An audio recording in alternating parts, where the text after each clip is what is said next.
I'm Dr. Eileen Kennedy Moore, also known as Dr. Friendtastic. I'm an author and clinical psychologist based in Princeton, New Jersey. Here's today's question. Hi, I'm Charlotte and I am 8 years old. My question is, what do you do when you're different and the others don't want to be by you? Hi, Charlotte. This is a very interesting question. Thanks for sending it in. Feeling different from the kids around you can be hard. You may feel misunderstood, left out, or even rejected. Maybe some kids have been mean to you because of your difference. If that's happened, I'm very sorry to hear it. No two people are ever exactly alike, and that's what makes it so interesting to get to know each other. The world would be a boring place if we were all the same. You didn't mention how you're different. Is it your interests, your habits, your appearance, your background, your special challenges? There are so many ways people can be different. You implied that your difference makes others not want to be by you. Is that because of who you are or what you do when you're with them? I'm also curious about what your difference means to you. Do you feel proud, neutral, or ashamed about it? Does it seem permanent or temporary, controllable or uncontrollable? Is it something that people notice right away or not until they get to know you? The answers to these questions could help you figure out how to move forward. Broadly speaking, you have 3 main options. The first option is to change what you do. If the difference is related to something you've been doing that's controllable but off-putting to other kids, changing what you do could be a good choice. For instance, sometimes kids try to be funny but end up annoying other kids. You may get a better response if you focus on trying to be kind.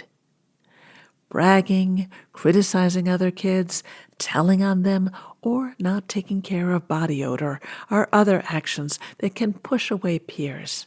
But these are easy to change. Try giving a sincere compliment or asking an interested question.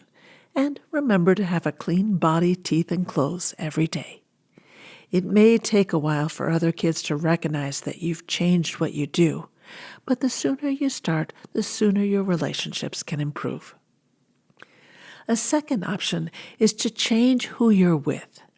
Some people are just not open to getting to know anyone they think is different from them. That's their loss. Luckily, most kids aren't like that. Who do you know who seems more open to or tolerant of your difference? You may want to spend more time with them and ignore or stay away from the intolerant kids. Where could you find other kids who share your difference? You may find it easier to connect with those kids because you have that difference in common. Or you may want to try a new activity or interest that you can do with other kids that might help you find a new group and a sense of belonging.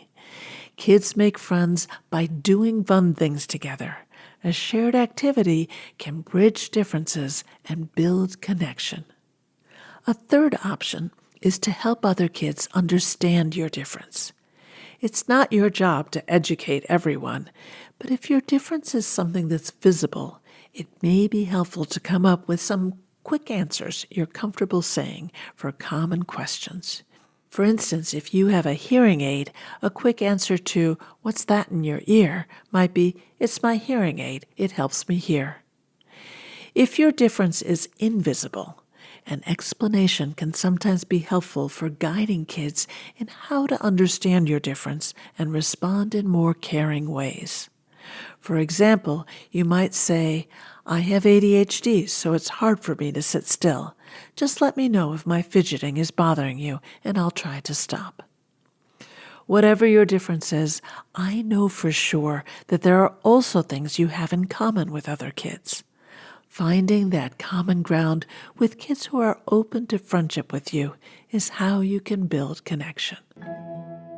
This has been Kids Ask Dr. Friendtastic. If you have a question about making and keeping friends that you'd like me to answer, Go to drfriendtastic.com. That's drfriendtastic.com and click on the podcast tab to see how to submit your question. Do you want to learn even more about friendship? Check out my funny and practical books for kids, Growing Friendships, A Kid's Guide to Making and Keeping Friends, and my new book, Growing Feelings, A Kid's Guide to Dealing with Emotions about Friends and Other Kids. They're available through your library or wherever you buy books.